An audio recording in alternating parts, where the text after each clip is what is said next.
A passagem de hoje é Efésios, capítulo 2, versículos 1 a 13. Vamos ler juntos. E vos vivificou, estando vós mortos em ofensas e pecados, em que, noutro tempo andastes, segundo o curso deste mundo, segundo o príncipe das potestades do ar, do espírito que agora opera nos filhos da desobediência, entre os quais todos nós também, antes, andávamos nos desejos da nossa carne, fazendo a vontade da carne e dos pensamentos. E éramos, por natureza, filhos da ira, como os outros também.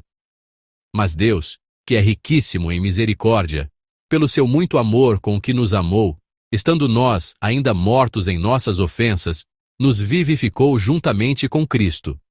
Pela graça sois salvos, e nos ressuscitou juntamente com Ele, e nos fez assentar nos lugares celestiais, em Cristo Jesus, para mostrar nos séculos vindouros as abundantes riquezas da sua graça, pela sua benignidade, para conosco em Cristo Jesus. Porque pela graça sois salvos, por meio da fé. E isso não vem de vós. É dom de Deus. Não vem das obras para que ninguém se glorie. Porque somos feitura sua, criados em Cristo Jesus para as boas obras, as quais Deus preparou para que andássemos nelas. Portanto, lembrai-vos de que vós, noutro tempo, éreis gentios na carne e chamados incircuncisão pelos que, na carne, se chamam circuncisão feita pela mão dos homens, que naquele tempo, estáveis sem Cristo, separados da comunidade de Israel e estranhos aos concertos da promessa, não tendo esperança e sem Deus no mundo. Mas, agora, em Cristo Jesus, vós, que antes estáveis longe, já pelo sangue de Cristo chegastes perto. Amém. Espero que todos nós possamos superar o tempo que está a arrefecer com uma fé ainda mais ardente. O título do sermão de hoje é um tanto, digamos, peculiar. Gostaria de compartilhar a palavra sob o título de forasteiro a membro da família. Existe uma expressão coreana chamada chulgawain. Mais precisamente, existia. Digo no passado porque se tornou uma expressão raramente usada hoje em dia. É uma expressão da antiga era patriarcal. Naquela época, a discriminação contra as mulheres era explícita na nossa sociedade. E pensava-se que, quando uma mulher se casava, ela se tornava outra pessoa, ou seja, uma pessoa de outra casa, uma forasteira. Assim surgiu a expressão chulgawain. Poderíamos pensar que isso só acontecia na Coreia, mas não é bem assim. De certa forma, parece que no exterior a situação pode ser ainda mais severa. Isso porque, em muitos países, quando uma mulher se casa, ela muda completamente o seu apelido. O apelido, ou seja, o family name, ao ser mudado após o casamento, significa que a família muda, que ela passa a pertencer a outra família. Essa conotação está implicitamente contida. No exterior, por isso, os apelidos da família são todos iguais. O apelido do pai, da mãe e dos filhos é o mesmo. Por exemplo, no caso da minha família, éramos chamados de a família Kim. No entanto, enquanto morava no exterior, a minha esposa não mudou o seu apelido para o meu. Como o apelido dela era diferente, algumas pessoas achavam um pouco estranho. Como no exterior não é incomum casais viverem juntos sem se casarem, um amigo chegou a perguntar-nos abertamente se a nossa relação não era oficial. Há um episódio memorável relacionado com apelidos. Quando o nosso filho mais velho nasceu, uma nova pediatra chegou ao nosso bairro. O apelido de família dela era Kim. Ouvi dizer que ela era de ascendência russa e se tinha casado com um homem coreano de apelido Kim. Então, quando eu ia ao consultório, as enfermeiras às vezes diziam, rindo entre si, Doutora Kim, o senhor Kim chegou. Talvez não achem graça, por não entenderem bem o que isso significa. Embora a tradução literal seja essa, o que elas realmente queriam dizer era, o seu marido chegou. Como eu, um homem com o apelido Kim, estava a visitar uma médica com o apelido Kim. A piada era que o marido dela tinha chegado. Assim, sem querer, encontrei-me numa situação estranha e passível de mal-entendidos, onde o meu apelido era diferente do da minha esposa. mas igual ao da pediatra do bairro. Claro, hoje em dia, mesmo no exterior, há muitos casos de mulheres que não mudam o apelido após o casamento. E também há muitos casos em que se usa um hífen para juntar os apelidos do homem e da mulher.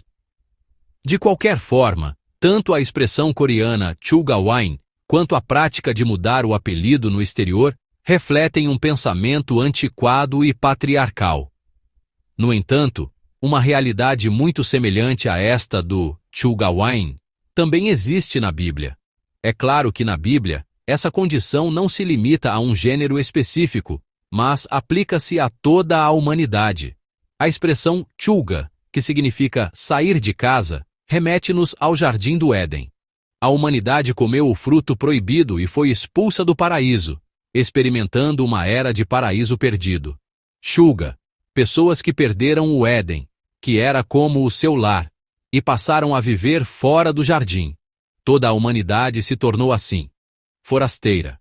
Chugawain não parece ser uma expressão dirigida a uma época ou a um gênero, mas sim, uma que pode ser aplicada a toda a humanidade que pecou, dentro do contexto bíblico. O versículo 12 de hoje descreve exatamente essa condição de Chulgawain, a maldição enfrentada por toda a humanidade. Vamos ler juntos o versículo 12 da passagem de hoje. Que, naquele tempo, estáveis sem Cristo, separados da comunidade de Israel e estranhos aos concertos da promessa, não tendo esperança e sem Deus no mundo. Amém. Naquele tempo, antes de crermos em Jesus, a Bíblia descreve assim a nossa condição. Estávamos fora de Cristo. Éramos estranhos à nação de Israel, forasteiros sem relação com as alianças, pessoas sem esperança e, consequentemente, pessoas sem Deus. Era assim que éramos. Nós que pecamos e nos afastamos de Deus. Numa palavra, éramos forasteiros, ou seja, pessoas sem Deus. E o versículo 11 descreve isso de forma ainda mais grave. Vamos ler juntos o versículo 11. Portanto, lembrai-vos de que vós, noutro tempo, éreis gentios na carne e chamados incircuncisão pelos que, na carne, se chamam circuncisão feita pela mão dos homens. Amém. Nós não éramos apenas forasteiros em termos absolutos, mas também, em termos relativos, em comparação com os judeus, éramos pessoas mais distantes, mais afastadas de Deus. Porque éramos gentios. A Bíblia diz que éramos gentios na carne, e chamados de incircuncisos por aqueles que se diziam circuncidados, a ponto de sermos desprezados. A nossa condição antes de recebermos o Evangelho era assim, miserável.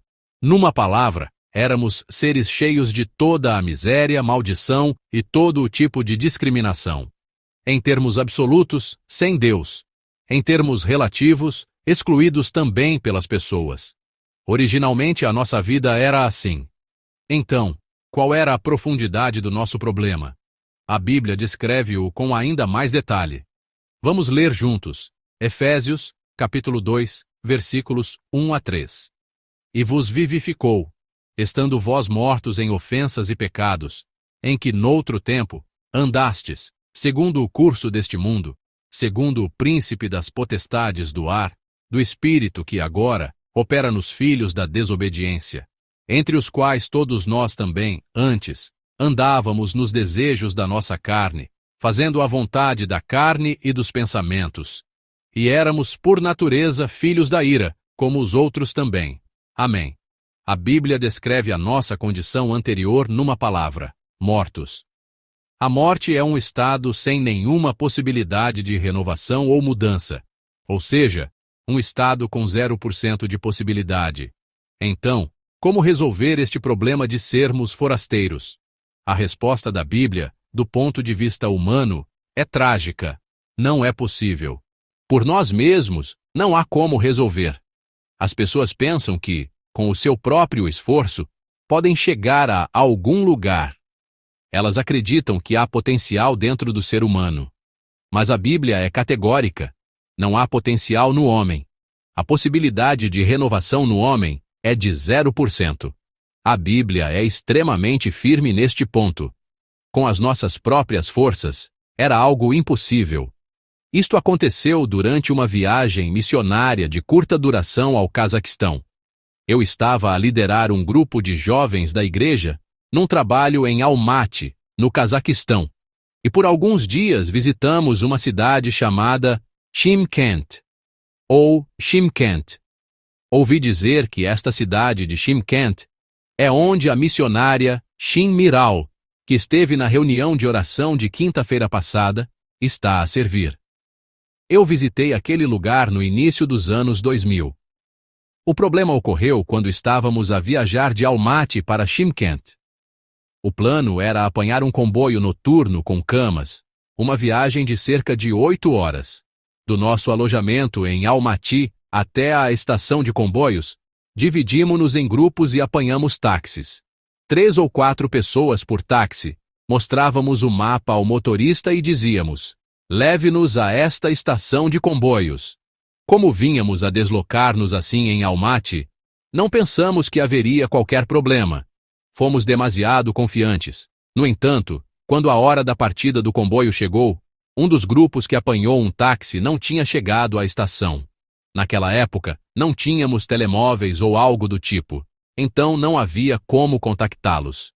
Sem outra opção, deixei o grupo aos cuidados do missionário local e embarquei no comboio apenas com as pessoas que estavam presentes. Enquanto o comboio viajava, logo após passar por uma estação vizinha, vi pela janela os membros da equipa que ficaram para trás, reunidos na plataforma, e os nossos olhares cruzaram-se. Como o comboio se movia lentamente, as pessoas do lado de fora e as de dentro puderam ver-se. Aqueles que ficaram na plataforma, usando a linguagem da passagem de hoje, eram os forasteiros. Com o comboio ainda em movimento lento, olhamo-nos pela janela e eu fiz um sinal para que ligassem ao missionário. Mais tarde descobri que Almaty tinha 2 estações de comboios e o motorista de táxi tinha os deixado na estação errada. Disseram-me que os edifícios das 2 estações eram idênticos e que os nomes das estações eram simplesmente Estação 1 e Estação 2. No dia seguinte, o grupo apanhou o comboio seguinte para Shymkent e reencontramo-nos sem problemas. Amados irmãos e irmãs, gostaria que pensassem do ponto de vista daquele grupo que estava à espera na outra estação. Imaginem-se, enquanto esperavam naquela estação errada, naquele lugar errado, eles tivessem pensado assim: se nos esforçarmos muito aqui, conseguiremos apanhar o comboio que queremos. Se dermos o nosso melhor aqui, poderemos chegar ao nosso destino. Assim, poderemos tornar-nos membros da família, e não forasteiros. Vamos supor que eles pensaram assim.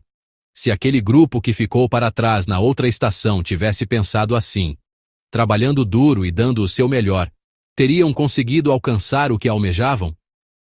Teriam conseguido alcançar o seu objetivo e chegar ao seu destino? Teriam conseguido passar de forasteiros a membros da família? Não. Não há possibilidade ali. A possibilidade de realizar algo ali, a possibilidade de pessoas de fora entrarem, é de 0%. Eles precisavam de ir o mais rápido possível para a estação onde poderiam apanhar o comboio para o seu destino. Eles precisavam de mudar de direção. Precisavam de mudar completamente para outro método, uma abordagem totalmente diferente. A condição anterior que a Bíblia nos descreve é exatamente esta. Somos como pessoas à espera na estação errada, numa estação onde o comboio para o nosso destino nem sequer para. Pessoas que permanecem num lugar com 0% de possibilidade. Pessoas que estão fora do comboio que vai para o destino, não dentro. Numa palavra, forasteiros. Originalmente, éramos assim. A única maneira de nos tornarmos membros da família é ir rapidamente para a estação onde o comboio para. Precisamos de encontrar rapidamente outro caminho, um caminho completamente diferente para chegar ao destino. Precisamos de perceber que o trabalho duro não resolve o problema e que dar o nosso melhor não ajuda em nada. A direção fundamental deve ser completamente mudada. O problema da salvação de que Efésios fala é exatamente este. Então, como a Bíblia descreve a maneira pela qual um forasteiro se torna um membro da família? Vamos ler juntos o versículo 13. Mas agora em Cristo Jesus, vós que antes estáveis longe, já pelo sangue de Cristo chegastes perto. Amém. Nós que estávamos longe, ou seja, que éramos forasteiros, fomos aproximados e tornamo-nos membros da família, graças ao precioso sangue do nosso Senhor Jesus Cristo. Pelo sangue de Jesus Cristo, nós, que estávamos fora, fomos trazidos para dentro. Então, agora farei uma pergunta. Esta é a pergunta mais importante deste sermão. Qual é o método pelo qual nós, que éramos forasteiros, nos tornamos membros da família? Como Deus nos fez parte da sua casa? Normalmente as pessoas pensam assim: Deus puxou-nos de fora da casa para dentro, ou abriu a porta para que nós que saímos, pudéssemos voltar e entrar. As pessoas pensam que foi assim que entramos. Pensam que estávamos num lugar sem Deus e fomos movidos para um lugar onde Deus está. No entanto, o método da graça descrito na Bíblia é um pouco diferente. O que a Bíblia diz é que o método da graça de Deus, que nos fez de forasteiros a membros da sua família, não foi levar-nos para onde Ele está. Irmãos, é o oposto. A Bíblia diz que o próprio Deus veio até onde nós estávamos. Nós, que estávamos longe, aproximamo-nos de Deus, não porque nos aproximamos dele, mas porque Deus se aproximou de nós. Nós, que não tínhamos Deus, passamos a ter Deus não porque entramos em Deus. Pelo contrário, é porque Deus entrou em nós. Com a vinda de Deus, um lugar sem Deus torna-se um lugar onde Deus está. Com a vinda de Deus, um lar sem Deus torna-se um lar onde Deus está. Com a vinda de Deus, um local de trabalho sem Deus torna-se um local de trabalho onde Deus está. Com a vinda de Deus, uma vida sem Deus torna-se uma vida onde Deus está. Amados irmãos e irmãs, Deus vem. Deus está em nós, porque Deus está em nós. Nós, que não tínhamos Deus, tornamo-nos aqueles que têm Deus. A Bíblia descreve essa maneira de Deus operar várias vezes e em vários lugares. Um caso representativo é Êxodo, capítulo 3, versículos 7 a 8. Vamos ler juntos. E disse o Senhor: Tenho visto atentamente a aflição do meu povo que está no Egito, e tenho ouvido o seu clamor por causa dos seus exatores, porque conhecia as suas dores. Portanto, desci para livrá-lo da mão dos egípcios, e para fazê-lo subir daquela terra, a uma terra boa e larga, a uma terra que mana leite e mel, ao lugar do cananeu, e do eteu, e do amorreu, e do ferezeu, e do heveu, e do jebuseu. Amém. Ao povo no Egito, ou seja, aqueles que estavam a sofrer sem Deus, o que diz Deus? Ele diz: Eu descerei até eles. E que lugar era aquele? Era um lugar onde o povo sofria, onde era escravizado pelos egípcios, um lugar de clamor e aflição.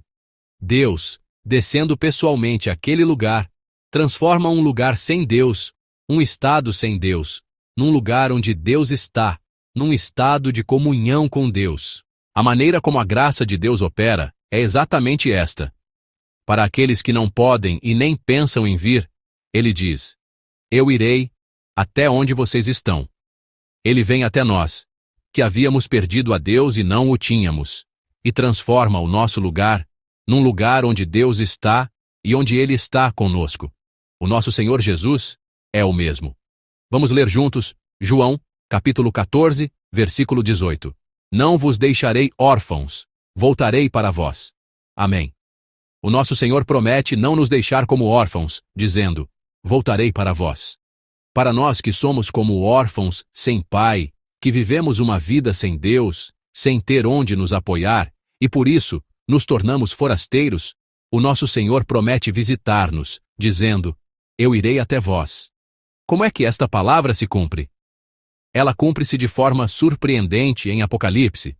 Vamos ler juntos Apocalipse, capítulo 21, versículos 3 e 4. E ouvi uma grande voz do céu, que dizia: Eis aqui o tabernáculo de Deus com os homens, pois com eles habitará, e eles serão o seu povo, e o mesmo Deus estará com eles e será o seu Deus.